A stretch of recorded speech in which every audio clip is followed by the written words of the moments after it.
Hello, here is Sérgio Feitosa speaking, and I will present the item 3 of the course Design Concepts for Switchgear, Switchboards, Bus Ducts and Substations. This item 3 is related to an introduction to the use of the software switchgear design.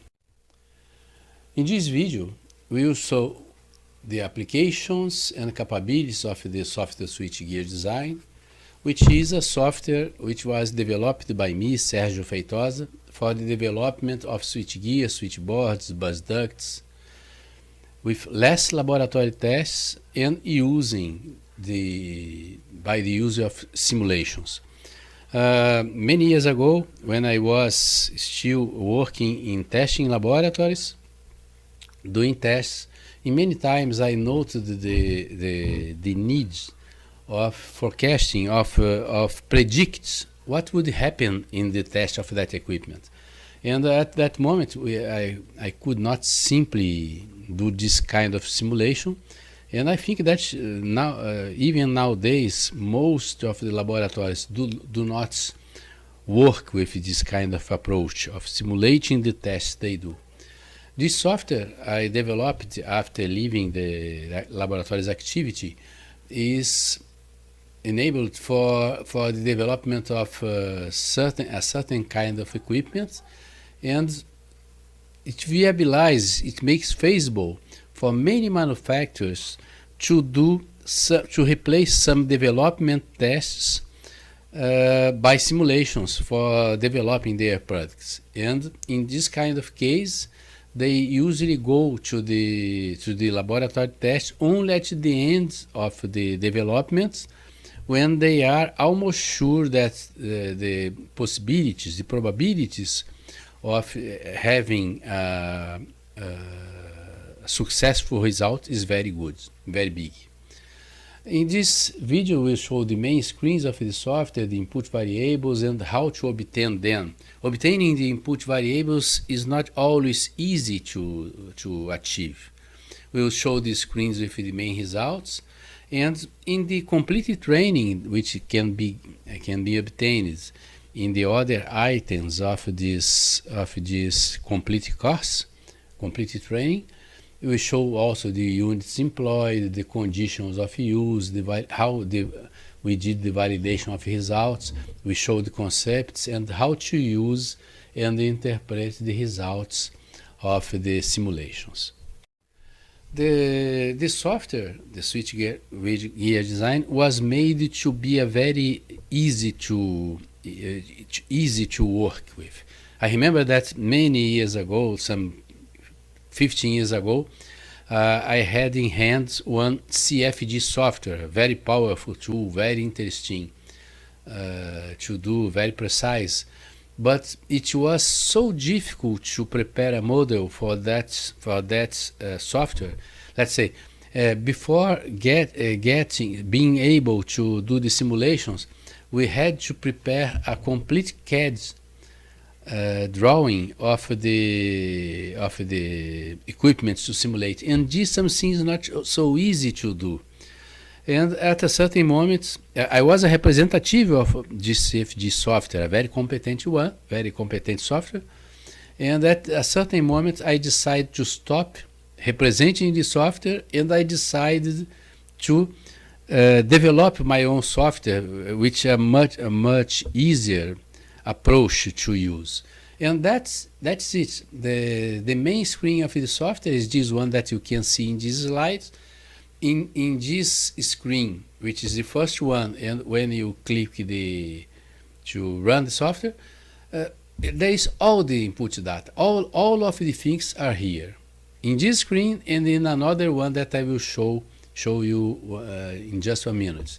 In this first screen, you can see the types of tests to simulate, which are the electrodynamic forces, the short time current tests, in which we need to calculate the electrodynamic forces which will act in the bus bars and in the supports of the bus bars. We can do magnetic field and electrical field mapping inside one equipment or inside one complete substation. I will show you how to do it. Temperature rise test, we can simulate very precisely, and the internal arc test where we can simulate the overpressure curve. In the middle of the screen, you see one box which named the types of equipment possible to simulate. And there is a list of 15 items, and these are different types of equipment, like low voltage switchgear, 7 different types, medium voltage switchgear, 7 different types, bus ducts, busways, complete substations, one type of GIS single phase ducts, one kind of GIS three-phase ducts. Clicking in each one of these boxes, a figure will appear that you'll see in the next slide, and this figure characterizes well that kind of equipment. And that is the only thing that you need to fill. You need only to go to the box, like these ones in the right side of this figure, to fill with the values of the geometry or values of the bus bars which are used for the conductors, the materials of the conductors, the short circuit currents, the rated currents, the size of the ventilation opening, the size of the pressurization windows, if there is ventilation or not, the power or the velocity of the air produced by the fan, which will do the cooling inside the switchgear.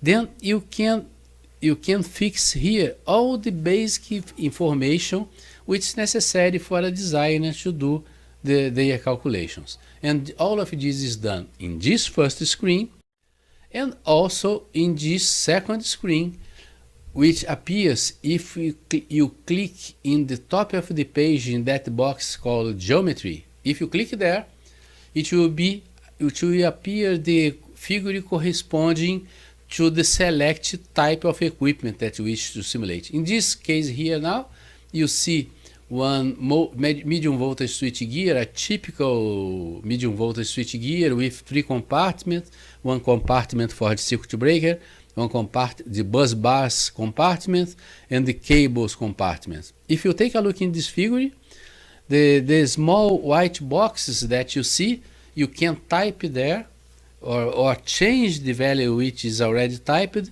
the values which will define the geometry inside this cubicle. If you take a look there, you can basically simulate all the kinds of switchgear that you can imagine, just changing the dimensions of this figure. If you look carefully, point by point, any kind of switchgear that you can imagine can be simulated only changing that dimensions. In this example here, we have 1, 2, 3. The conductors are marked as conductor 1, 2, 3, 4, 5, 6, 7. Let's say the complete set of conductors inside the switchgear is represented by 7 conductors, and be sure that when you do this in this very easy way, it works. It works at all. It's not necessary to go to each small detail of conductor, each small detail with bars like this or like that. Using this, if you do the simulations, you put the right dimensions, you will get results very near to the ones which will appear in the real test in the laboratory. Then in the left side figure you put the geometry, the dimensions. In the right side you put the rated current, short circuit currents, duration of short circuits, materials of the conductors, materials of the enclosure. You fix this data, and the watts which are inside the enclosure, not the watts related to the bus bars or related to the connections, because these ones are automatically calculated, but the additional watts that you could put inside, like the use of resistors, lamps, and other loads that could be inside this kind of switchgear. You can put there in the right side, in the bottom part, in the right side. And if you do the simulation of the several tests which are possible, you'll note that the results are very close to the ones that will appear during a real test. And this, all of this, we doing without the need of doing a CAD drawing, very precise, just like this that you see here. Then in this other screen, you see other kinds of medium voltage switchgear in the right side, different types of cubicles which are used for different purposes. Here, one typical, if you click there in the low voltage switchgear button, it will be a figure like this here. In the left side, you see the one low voltage switchgear, the cubicle, the compartments of the circuit breaker, the main circuit breaker. In the right side, you see the low voltage switchgear, the compartment of the MCC, the motor control center drawers, quite similar to what we have in the actual case, but the basic data, the electric data, is basically the same one that we used for medium voltage. Here another example of low voltage switchgear, AIS. Here now one example of a busway. If you select the button corresponding to busways, will appear a figure like this, and putting the dimensions and the geometry in millimeters and the currents and so on, you simulate in a way very near to a test done in a laboratory. You can put there the number of spacers that we have in each part of the bus bar. You can change everything to do the simulations, to do sensitivity analysis of the several parameters, and be sure that the results are very near to the ones which occur in the real test. And if you go to the site, you can download freely there some results, some technical reports where we show the simulation cases. We show the simulation, and we show the results obtained in real laboratory tests. And you can see that the difference between the values is very close if you put the correct input data. Other types, here we have the figure corresponding to one complete substation, one arrangement of one and a half circuit breaker. Here another kind of substation that we can simulate also, other kind of arrangements. Here one GIS single phase bus duct in the left hand side. In the right hand side you see one three-phase bus duct where you have the three phases in the center of the enclosure, and we have in the external part in blue one enclosure which usually is made of aluminum. Here there are three cases that are not included in the regular software available in the sites. These are special cases that we develop only for particularized case, let's say customized case for some specific manufacturers that which want such kind of calculations. The types of tests which can be simulated are the main high power and high voltage tests, electrodynamic forces through the short time and crash current tests, temperature rise, effects of overpressure due to internal arcs, the mapping of electrical fields that many times is necessary to see if the new substation is attending the values of health and work legislation. This can be used also for this mapping of electrical fields and magnetic fields to solve daily EMC, electromagnetic compatibility problem. Many applications at all that you can use in the daily life. Here you may see the typical results screen showing the results of a temperature rise test simulation. In the right side you have the temperatures which were calculated in points A, B, C, G and F, shown in the previous figure, and these points actually are the same points which are specified in the IC standards for the temperature rise test. When you do the test, you have to put thermocouples in that positions, and what we are showing here is the temperature rise which would be measured in such thermocouples, exactly like a test done in a laboratory. The green curve that you see here is the temperature of the temperature rise in all the points of the bus bar. The bus bar here is represented by 7 conductors. Then if you look in this figure here, the temperature rise is shown in the left hand vertical axis, and the position of the conductors 1 to 7 is showed in the horizontal axis. We may see here that the higher values of temperature rise test in this case appear in the conductor number 4. If you look to the figure, you see that conductor 4 is exactly the position of the circuit breaker. And this, in the daily life, you see that doing real tests in labs, that usually the hotspot point is in the connections of the circuit breaker, the connection of the circuit breaker to the bus bars. Not usually, this is the critical point. If you go ahead, we have here another results screen. In this case now, for the electrical dynamic forces and stresses, we simulated the one short circuit with a certain value of current, and in the upper part of the figure you see the forces acting in the insulators or in the supports of the bus bars. And this force should be lower or equal than the supportability of the insulators or the supports. In the lower parts of the figure you see the mechanical stress acting in the bus bars, and these values of mechanical stress should be lower than a known value. And this value, if you use in the design of the bus bar values higher than this limit, which is limit associated to the material of the conductor, you may have a bending, a permanent bending of the bus bar, and then you would not pass on the test.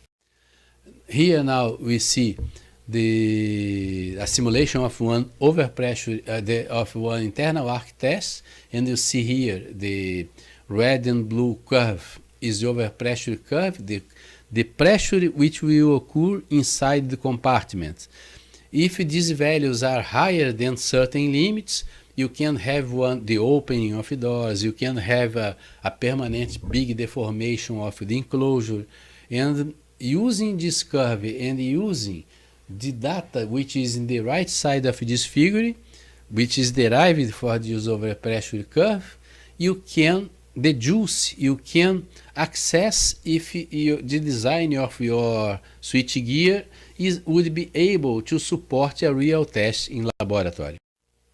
Here we show the mapping of magnetic fields inside one complete substation. Here we show the results of the mapping of electrical field inside a complete substation. And for the end, the last slides, we show let's resume for the sequence for entering the input data and getting the results. You open the first screen, you put the input data, which is the geometry of the equipment and the values of currents, voltage, and other relevant data. You click the button results, then you get the results as is showed here in the right side part of the figure. And if you want also to see a 3D, three dimensions view of the equipment, there is another button that you may click to have this overall view. And then, as you see, very easy